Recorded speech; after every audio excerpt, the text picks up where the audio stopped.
Good afternoon. Welcome to the Analyst. Today we'll be taking up 7 newspaper articles from the Hindu and the Indian Express and discussing them. The handout for the same will be available in the description of this video for your kind perusal. Please have a look at that. The first article that we'll be taking up is related to plastic pollution, as the talks for a global plastic treaty failed after 5 rounds of negotiations. The second article is related to female labor force, as the center will soon bring out a national policy document on female labor force. Additionally, we'll be taking up 5 articles in the simplified which will be useful for the prelims and mains preparation. Now, the first article is related to plastic pollution. The context behind it is that the talks for a global plastic treaty failed after 5 rounds of negotiations.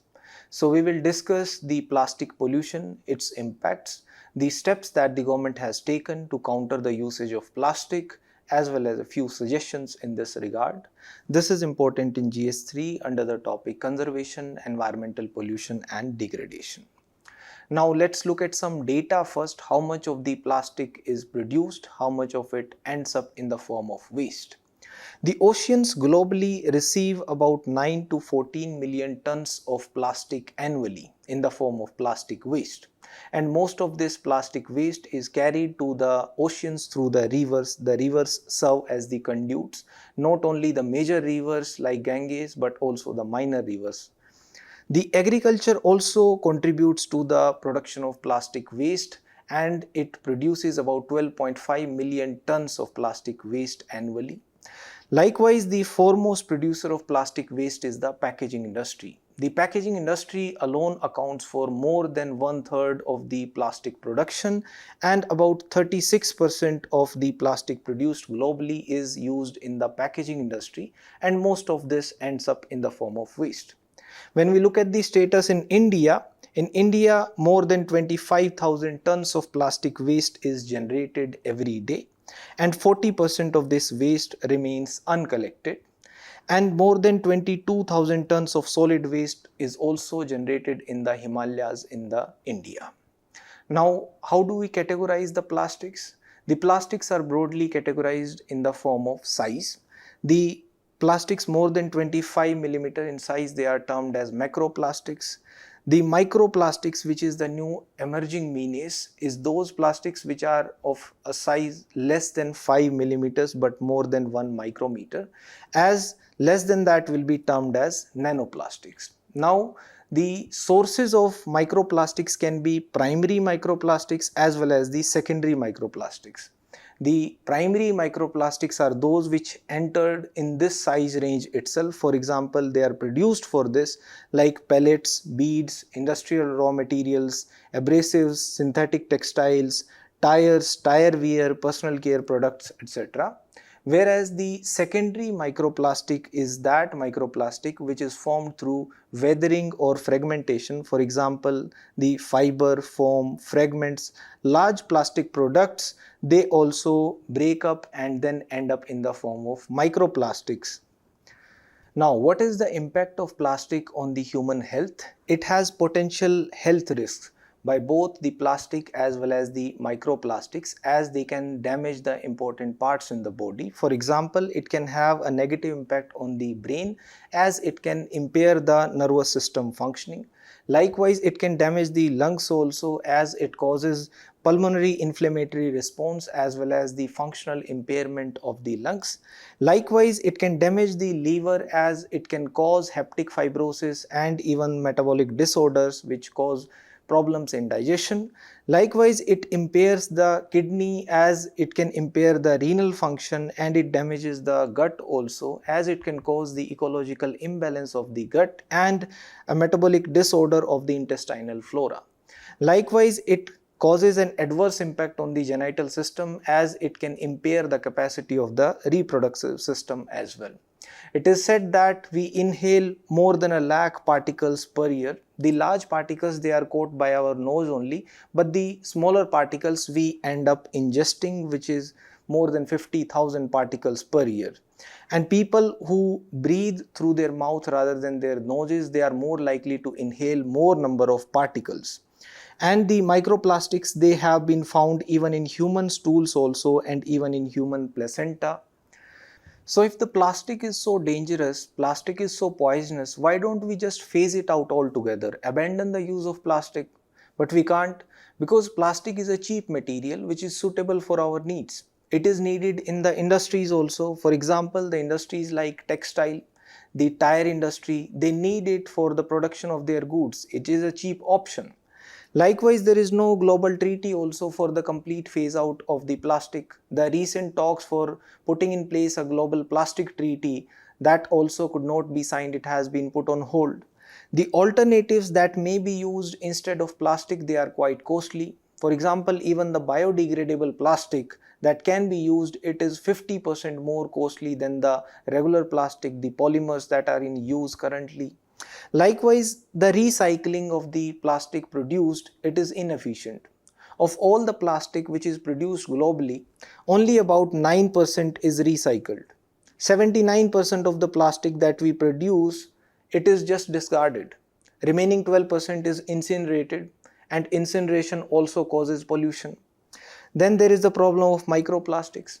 As the plastic usually produced, after its discarding, after its breaking up, after its fragmentation, it also ends up in the form of microplastics, which enters even the human body. Then there is the marine plastic pollution, as the plastic waste ultimately ends up in the oceans, and the oceans, they also contribute to the entering of plastic in the food chain, as the plastic enters the belly of the fishes, which again is eaten by the human beings also. Now the central problem around it is the time that plastic takes to decompose. It has a long life. For example, the plastic grocery bags, they can last for 1 to 20 years. The aluminum cans, they can last for 200 years. The foamed plastic cups, they can survive for 50 years. The plastic beverage holders, they can survive for 400 years before their complete decomposition. Likewise, the disposable diapers, plastic bottles, etc., they can survive for almost 500 years before they are decomposed completely. Now, what are the steps that the government of India has taken to curb the usage of plastic? First, we came up with the broad statutory framework in the form of Environmental Protection Act 1986. Then we put in place the hazardous waste management and handling rules in 1989. The municipal solid waste management rules were also put in place in 2000.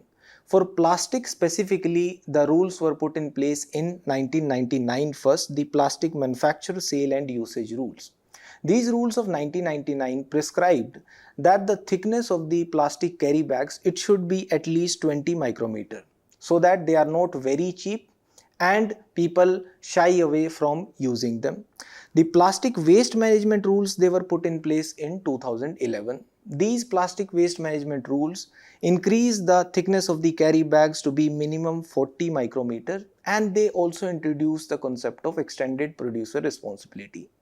The extended producer responsibility means that the producer of the plastic carry bags, etc., they also have to collect it back and they have to recycle it. They also have to submit an annual report in terms of the plastic waste that will be generated, and an explicit pricing of the carry bags was also mandated. These plastic waste management rules, they have been amended several times. For example, again in 2016 they were amended and the thickness of carry bags was increased to 50 micrometer and the responsibilities were assigned for the collection, segregation of plastic waste, etc. And they were amended again in 2021, which also notified the ban on the single-use plastic. It also increased the thickness of the carry bag to 75 micrometer, which was further increased to 120 micrometer in 2022. Apart from these, the UNDP also takes care of the plastic usage of India. The UNDP India Plastic Waste Management Program 2018 to 2024 also seeks to reduce the usage of plastic and the production of plastic waste. The ban on single-use plastic was put in place in 2021. The Plastic Waste Management Amendment Rules 2022 also are a step in this direction. The India Plastic Pact also aims to achieve the reduction of usage of plastic as well as the increase in the recyclability, reusability of the plastic which is used in the packaging material, that 100% of the packaging plastic should be recycled by 2030.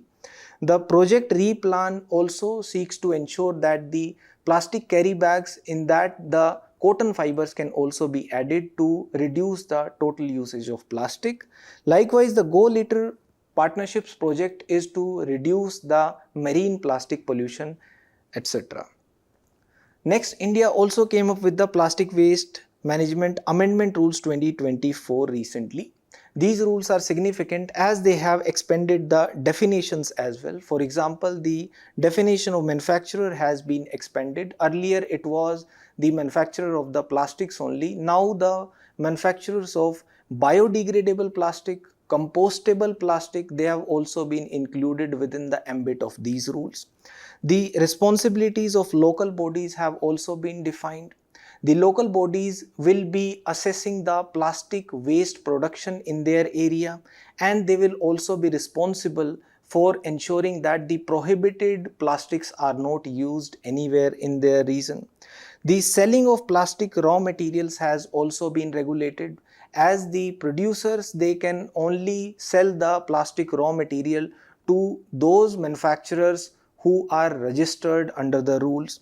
The registration and reporting obligations for manufacturers and importers have also been made more strict, as they have to get themselves registered with the State Pollution Control Board, and they have to give annual reports also regarding the compliance with these rules. Likewise, there has been a new biodegradable plastic category 5 which has been introduced by the government, and the thickness requirement which is there for the carry bags, etc., that is more than 120 micrometer they should be, it has been exempt for the compostable and the biodegradable carry bags to promote their usage, as they are already costly by about 50%, and the pre-consumer waste processing obligations are also with the manufacturer. That is, before the plastic actually uses the consumer, that is at the manufacturing stage itself, if there is any plastic waste generated at the end of the manufacturer, then the manufacturer will be obligated to process that.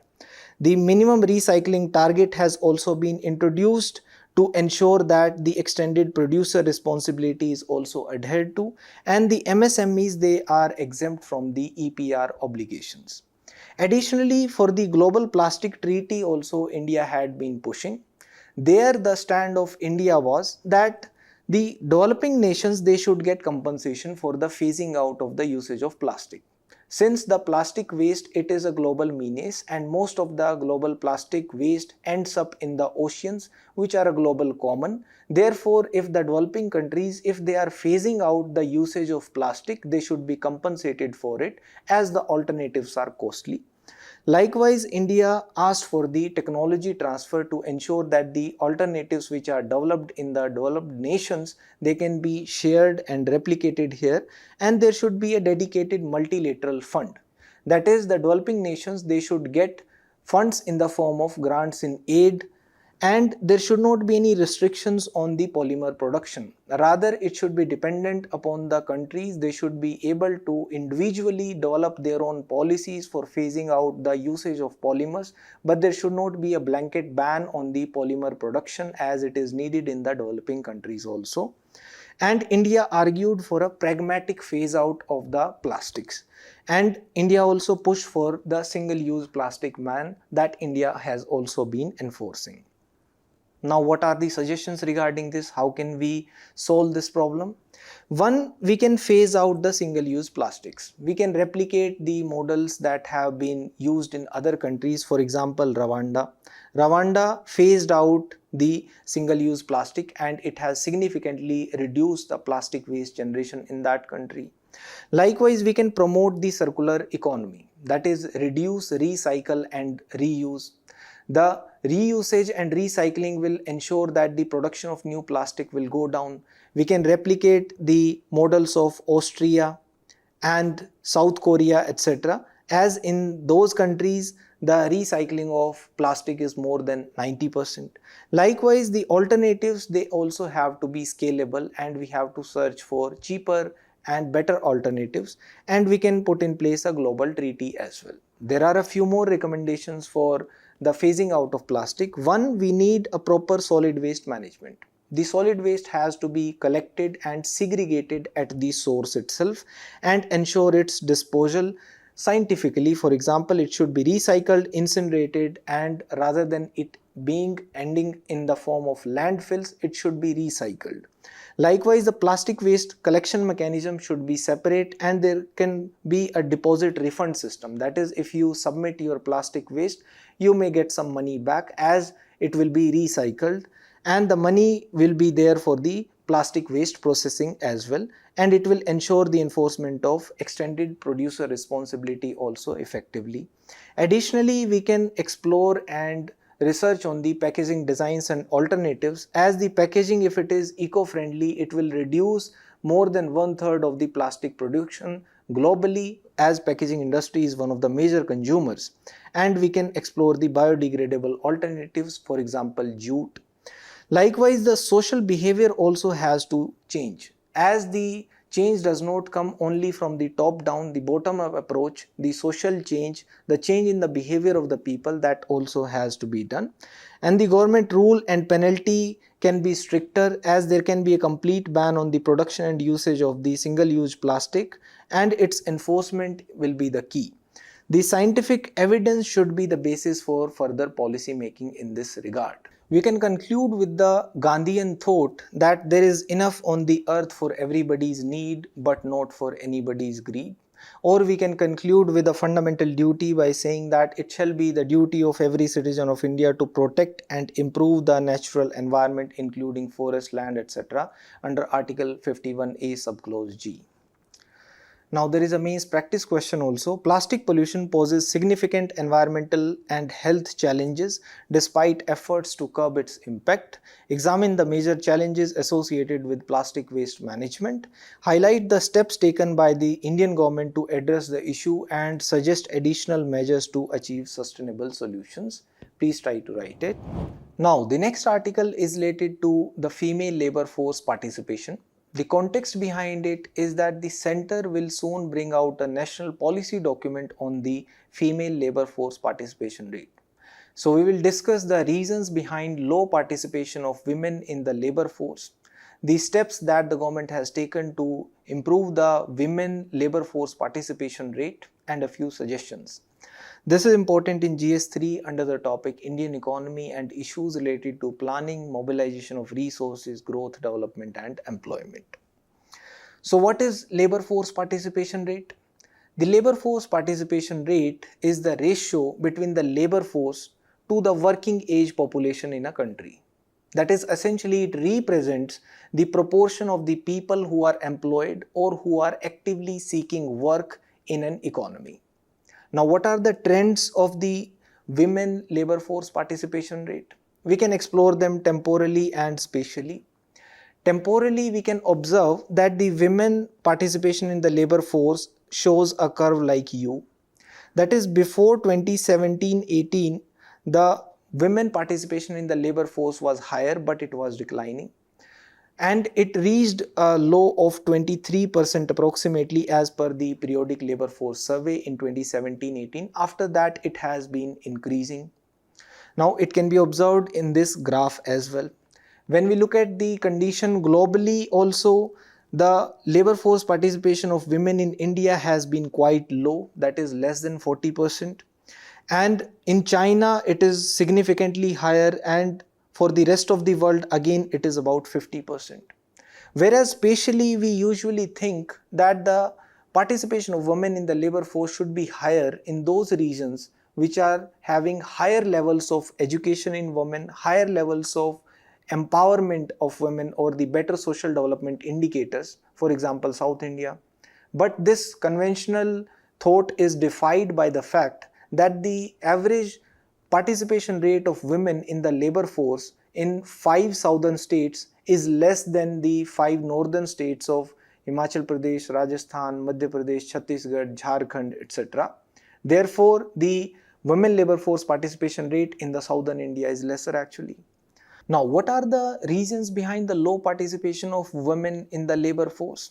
One, there is a high degree of informalization in the employment in India. As per the ILO report, 90% of women are employed in the informal sector, and therefore they are not willing to participate in the labor force, as in the informal sector the bargaining power is less, the remuneration is less, the social security measures are not provided. Likewise, the employment opportunities for women are less. As the Indian economy, it transitioned from agriculture to services. The manufacturing sector did not develop as much. And in the services sector also, the employment opportunities for women are less. Again, there is a glass ceiling effect also. For example, the economic survey in 2018 observed that India has one of the largest pay gaps. That is, the remuneration which is given to the males and females, there is a huge gap between them. They do not get equal pay for the same work. There is a concept of pink jobs. That is, the women, they are suitable only for certain job categories, for example, nurses, teaching, etc. This is a misnomer again. Again, with the rise in the household incomes, the women drop out of the labor force because it becomes a matter of choice for them that if there is already significant household income, then the women are not willing to work. Likewise, there are certain cultural trends also which push women out of the labor force. For example, they are engaged in child care, domestic chores, etc. Then there is an educated unemployment also which can be seen. That is, the women, they enroll themselves in the higher education institutions, they get degrees and then post-graduation degrees also, but again they do not enter into the labor force. Now there is a lack of political nudge as well. For example, the representation of women in Lok Sabha is also abysmal. There are other reasons also. For example, the women involved in child care, personal commitments in homemaking, they do not enter labor force. Some of them want to continue study, some have health and age related reasons, social reasons, or some are financially well off, etc. Now, what is the need for improvement of the participation rate of women in the labor force? One, it is significant for ensuring economic growth of India. As per an IMF observation, India's GDP will increase by potentially 27% if women also participate in the labor force effectively. Likewise, we'll be able to deal with the problems of feminization of poverty and have improvements in the social indicators like infant mortality rate, maternal mortality rate. We'll be able to achieve good progress along these indicators if women also participate in the labor force and contribute to the economy. Women will be able to enjoy financial independence and exercise their rights effectively if they have that decision-making authority, if they earn themselves and have that autonomy. India will be able to achieve the sustainable development goals. One sustainable development goal is of no poverty, and SDG 5, which is ensuring gender equality easily if women are participating in the labor force. Now, what are the steps that the government has taken to ensure the improvement in the participation of women in the labor force? The steps are comprehensive. It is to ensure the survival of the girl child and to ensure their education, which is ensured through the schemes of Beti Bachao, Beti Padhao and the National Education Policy 2020. The government also came up with the codification of the labor laws. The Code on Social Security 2020 ensures that they will be provided social protection measures and crèche facilities, etc. And the Code on Wages 2019 guarantees that equal pay should be there for the males and females for the same work. The Maternity Benefit Act, its amendment was introduced in 2017. It is to ensure that the maternity leaves that the women get will be 26 weeks rather than 12 weeks, and they will be having access to the crèche facilities as well. The Stand Up India scheme ensures that the women entrepreneurs, they will be able to get loans from the banks from 10 lakh rupees to 1 crore rupees if they want to start up their own venture. The Sexual Harassment at Workplace Act 2013 is to ensure the security of women at the workplace. And the government also promotes SHGs, for example, the Kudumbashri in Kerala, to ensure the women also participate in economy. Now, what suggestions can we give? One, we need to promote the child care subsidies and crutches, encourage the women to work more, and to promote the self-help groups also in this direction. For example, the initiatives like Seva Sangini, etc. And we need to include the care economy in the GDP calculations to ensure that their contributions do not go unconsidered, and the information should be shared by the government on the labor market returns and the jobs in the sectors where the demand is high, so that the jobs and skills mismatch can be avoided. The sector specific training can be imparted to women, for example, in areas like STEM, that is science, technology, engineering, management.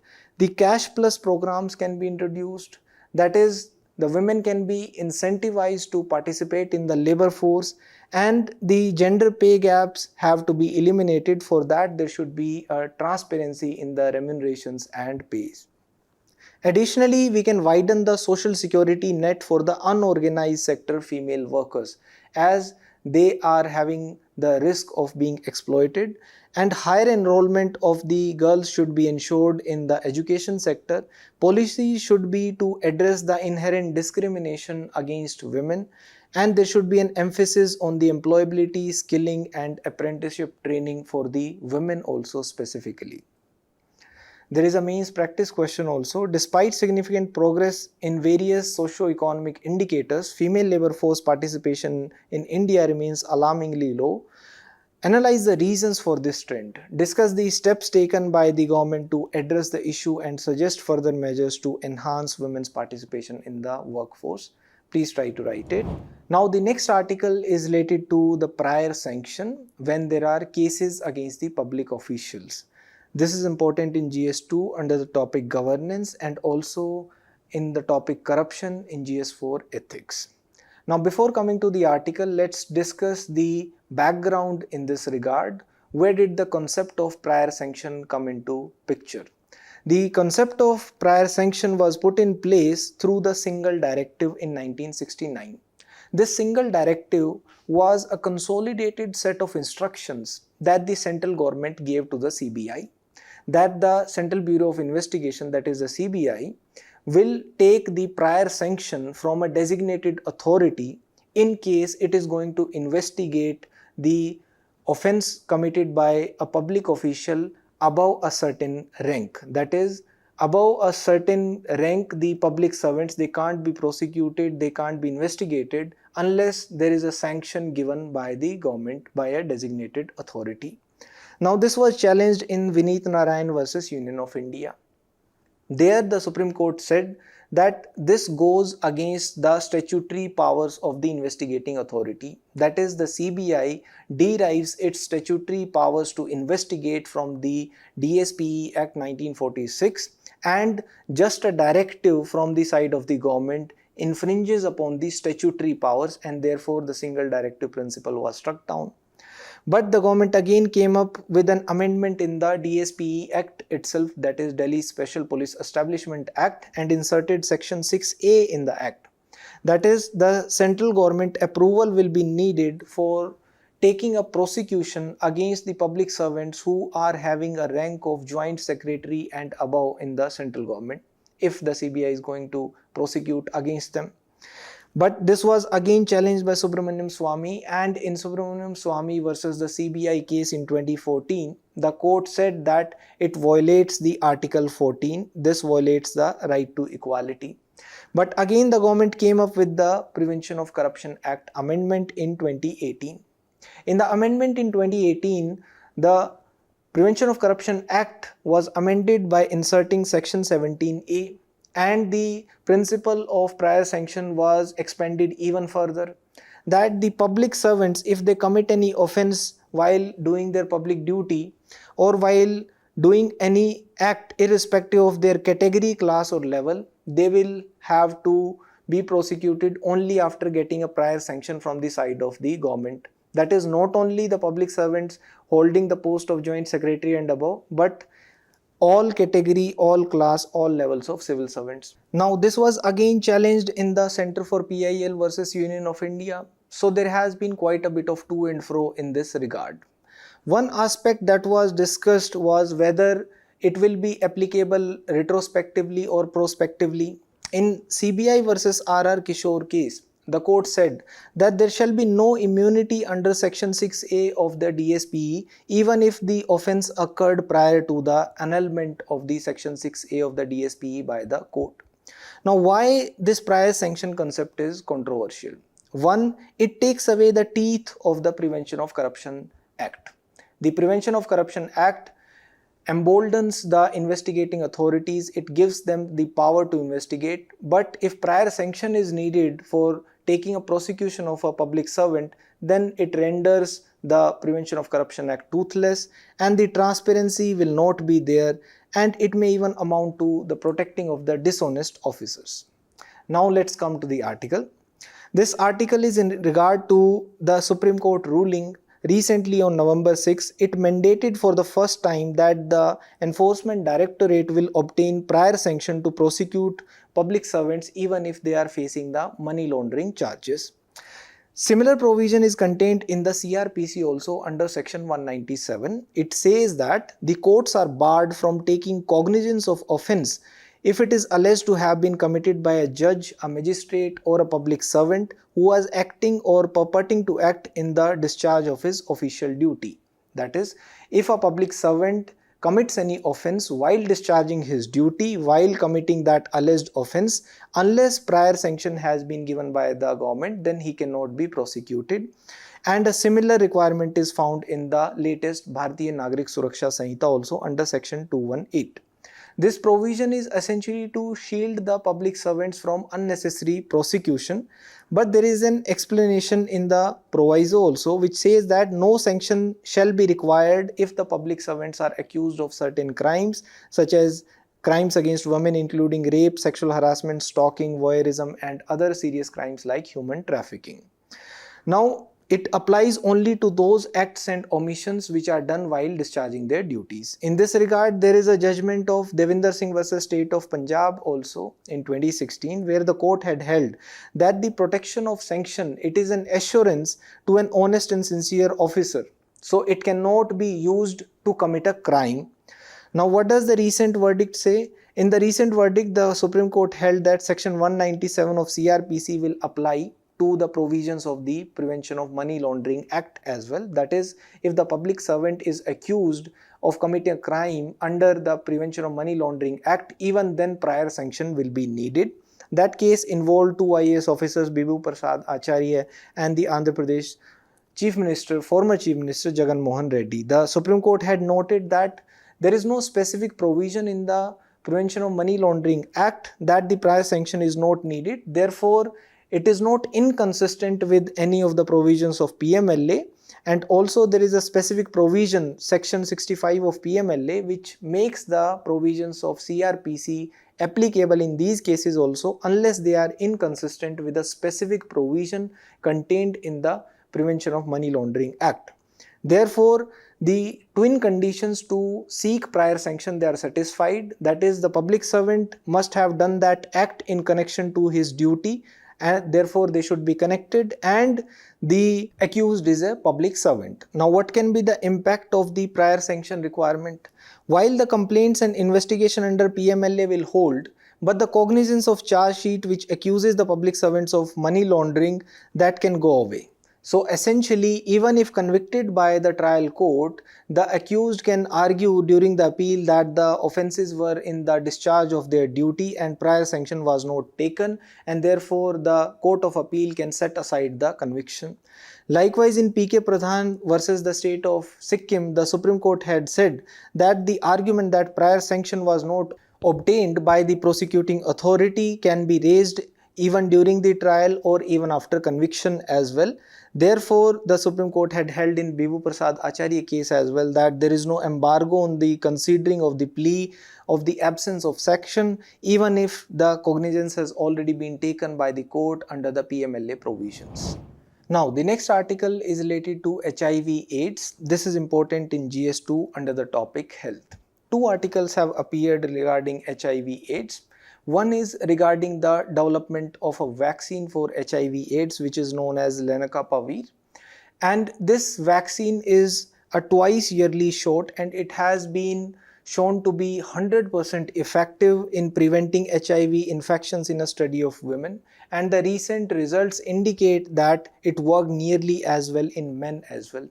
The drug maker is Gilead, and it has allowed the production of the cheap generic versions of the drug to be sold in 120 poor countries which are having high HIV rates also. But the issue is it has excluded nearly all of the Latin American countries, and the Latin American countries are the countries where the rates of HIV prevalence have been increasing.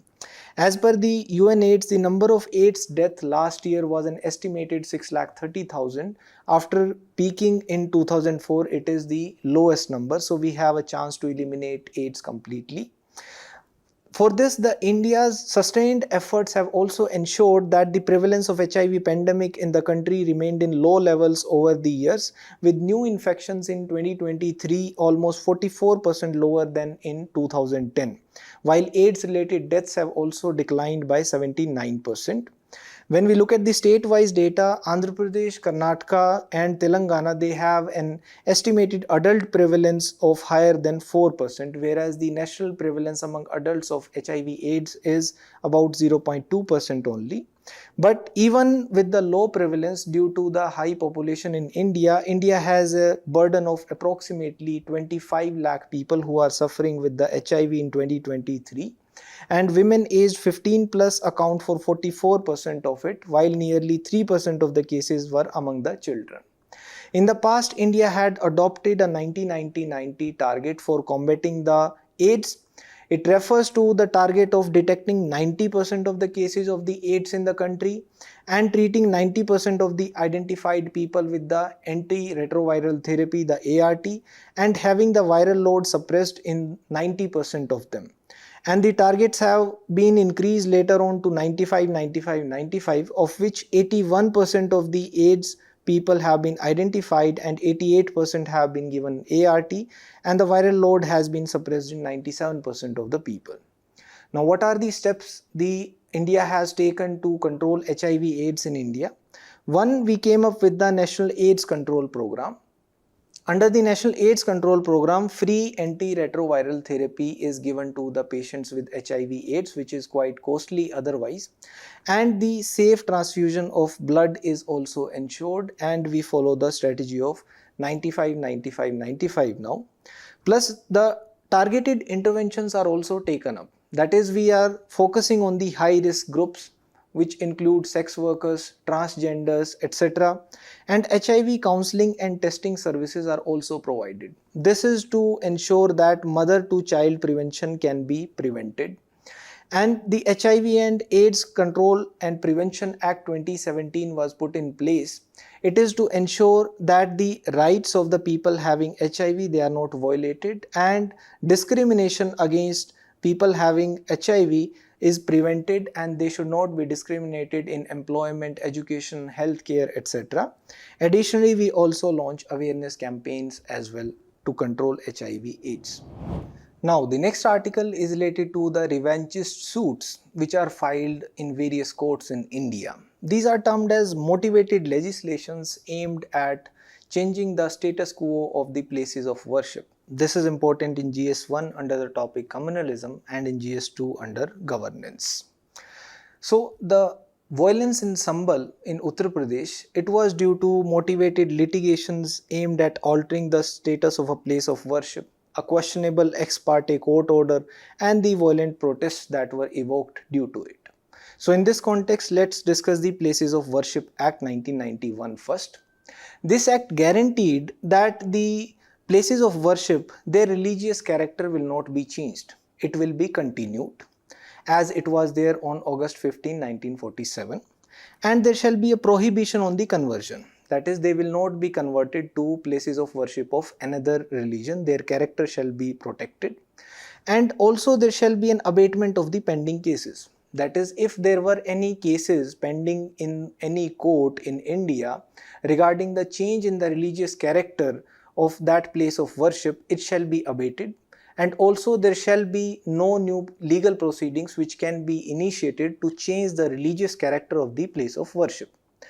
But there were certain exceptions also, that it shall not apply to the ancient monuments and archaeological sites. which are notified under the Ancient Monuments and the Archaeological Sites Act in India, it shall also not apply to those places of worship where the disputes have already been settled.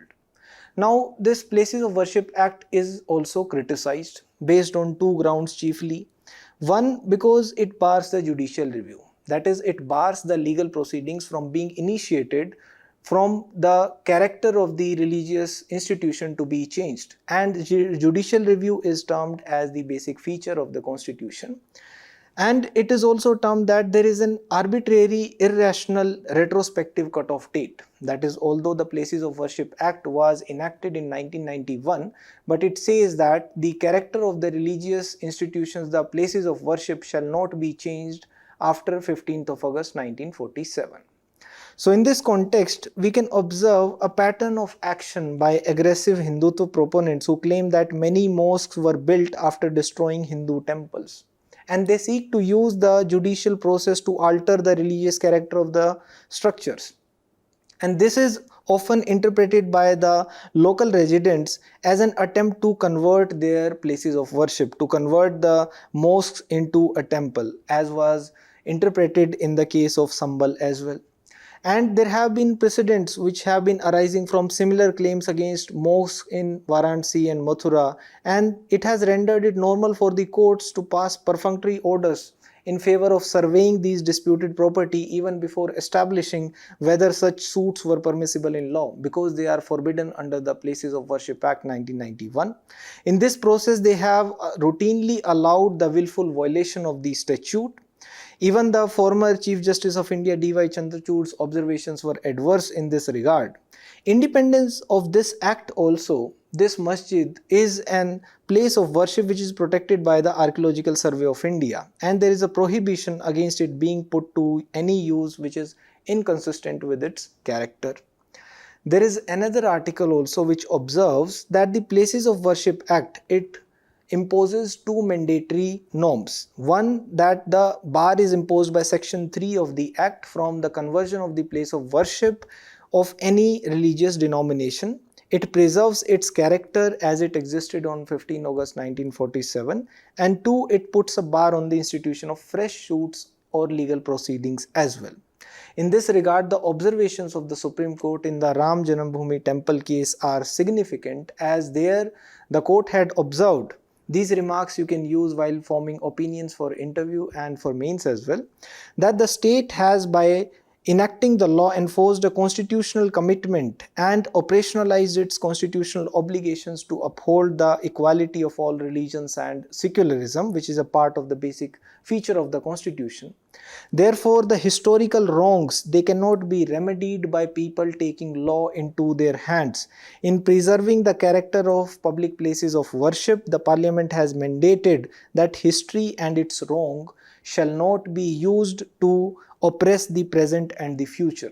The court had also said that the Parliament determined the independence from colonial rule furnishes a constitutional basis for healing the injustices of the past by providing the confidence to every religious community. That is, the Parliament provided that confidence to every religious community that their places of worship shall be preserved, and it even asserted that the court should not entertain the claims that stem from the action of Mughal rulers against Hindu places of worship in a court of law today. For any person who seeks solace or recourse against the actions of any number of ancient rulers, the law will not be the answer. In this regard, the opinion of B.R. Ambedkar is also significant, as in 1946, during the formation of the Constitution, B.R. Ambedkar observed that if there is anybody who has in his mind the project of solving the Hindu-Muslim problem by war, then this country would be involved in perpetually conquering them. And it is for the majority to realize that it's the duty of the majority not to discriminate against the minority. The next article is related to the Monetary Policy Committee and the RBI Policy. This is important in GS3 under the topic Indian Economy and Issues related to Planning, Mobilization of Resources, Growth, Development and Employment. Before coming to the article, let's discuss the Monetary Policy Committee. The Monetary Policy Committee was set up after an MOU, a Memorandum of Understanding between the RBI and the central government regarding the institutionalization of a new monetary policy framework. This was put in place by amending the RBI Act 1934. The RBI Act 1934 was amended by the Finance Act 2016 and Section 45ZB was inserted in the amended RBI Act 1934. Now, Section 45ZB empowers the central government to constitute a monetary policy committee. The monetary policy committee will be having 6 members and its function will be to fix the benchmark policy rate, that is the repo rate, based upon which the interest rates by the banks are also decided. And this monetary policy committee replaced the technical advisory committee which existed prior to this. The composition of the Monetary Policy Committee shall be of 6 members, that is, it shall mandatorily consist of the RBI Governor, who shall serve as the chairperson of the committee, the Deputy Governor in the RBI, who is the in charge of monetary policy, and one official who is nominated by the RBI board, and there should be 3 members who will be representing the Government of India. That is, there shall be equal representation of 3 each from the side of the RBI and the central government. And the external members, they shall hold office for a term of 4 years. The quorum for this meeting shall be 4, that is, minimum 4 members should be present in the meeting for it to take a decision. Out of these 4 members, the presence of RBI governor is a must. If he is absent, then the deputy governor of the RBI, who is in charge of monetary policy, should be present. And the decisions are taken by majority voting. In case there is a tie, then the RBI governor shall have a second vote and it shall also be the casting vote to take the decision. And the decisions taken by the Monetary Policy Committee, they shall be binding upon the RBI. Now coming to the article, the 6-member Monetary Policy Committee is expected to retain the monetary policy stance as neutral in the upcoming policy. That is, it will be keeping the repo rate as unchanged. As there are growing concerns over the slowing of economic growth and the increasing of inflation, as the core goal of RBI is to ensure that the inflation remains within the bandwidth of 2% to 6%, targeting a 4% inflation rate, whereas the government usually always emphasizes upon the growth and asks for an accommodatory stance from the RBI. Now, there is a rather uncertain global environment and the current inflation is averaging close to 5.9% in the last 2 months. So, it is nearer to the higher band of the inflation target. Now, the RBI's MPC has changed the policy stance from withdrawal of accommodation to neutral in the October 2024 policy. The country's real GDP has slumped to a 7-quarter low of 5.4% in the July to September quarter as compared to 6.7% in the preceding quarter and 8.1% in the same quarter in the preceding year, that is in 2023. Now, there are an upside risk also to the food inflation in the near term if there is an accommodatory stance taken, and the neutral stance although indicates that the conditions are now congenial for a cut, that we might go for a cut in the repo rate in the near future. There is a growing clamor for that also, as 2 union ministers and Finance Minister Nirmala Sitharaman has also asked for the affordable bank interest rates, asking for a cut in the repo rate to support the industries to ensure that they are able to take loans and build their capacities. Now, what happens to the lending rate? If the RBI leaves the repo rate steady at 6.5%, all external benchmark linked rates, that is EBLR, they will be linked to the repo rate, they will not increase. Therefore, the borrowers will have that relief as their equated monthly installments, that is EMI, will not increase. Now, the next article is related to the seas in the fight against climate change. This is important in GS3 under the topic environment. The oceans, they serve as a good mode of carbon sequestration. The oceans have absorbed 25% of the anthropogenic carbon dioxide emissions, and they have even absorbed more than 90% of the excess heat which is released by the greenhouse gas emissions. But it has come at a cost. The absorption of the carbon by the oceans, it has caused oceanic acidification. It has disrupted the biogeochemical cycles. It has caused oceanic pollution and even harmed the marine ecosystems, marine lives and organisms. How? For example, acidification threatens the calcifying organisms like corals, shellfish. Likewise, warming also alters the oceanic circulation. The circulation of warm currents and cold currents, it is altered and deoxygenates the marine habitats and the marine lives are lost. Now there is a new proposal that we can explore the marine carbon dioxide removal. It may complement the emission reductions. For this, the ocean's immense surface area and unique chemistry makes it a tempting venue to explore. So far, our efforts have been based upon the land to fight the climate change. But the deep water bodies, they retain the ability to remove excess carbon rapidly from the atmosphere, and they also transport that carbon into depths where it mixes and binds with minerals. As on land, the marine carbon capture strategies also fall into two categories. One, biotic approaches, and two, abiotic approaches. In the biotic approaches, they take the advantage of living systems like mangroves and macroalgae so that our rivers, they can also calibrate that biomass burial at sea. And the abiotic approaches, they manipulate the physical or chemical properties such as through oceanic alkalinity enhancement. But they are more complicated, but they are becoming unavoidable now. The biotic solutions, they rely upon the carbon sequestration through the organisms, but their carbon sequestration potential is modest. It is capped typically at around 1 billion tons of carbon dioxide every year. Plus the storage duration, it is also limited to hundreds or maybe thousands of years at best. Whereas the abiotic techniques, they have a greater scalability. They will be able to store more carbon dioxide and it will be for longer period of time. For example, biomass burial at sea, if done right, it can sequester 7 to 22 billion tons of carbon dioxide per year.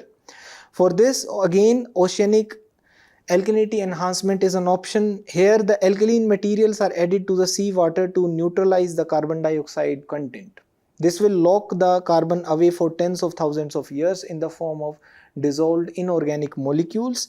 This method could potentially sequester 1 to 15 billion tons of carbon dioxide per year.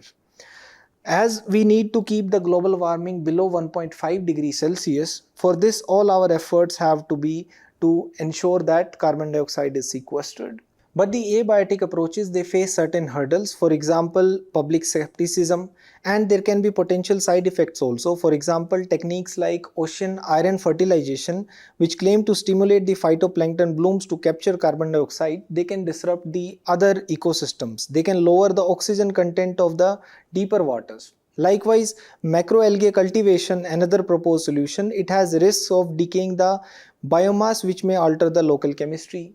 Even the oceanic alkalinity enhancement, it raises the concern of its consequences for marine biodiversity and energy intensive processes that it may require. Plus the public perception complicates the deployment. Measuring how much carbon is captured and stays buried is also a challenge. Therefore, the marine carbon dioxide removal, it is not a substitute for reducing emissions, but it can offset the current situation to an extent. Thank you.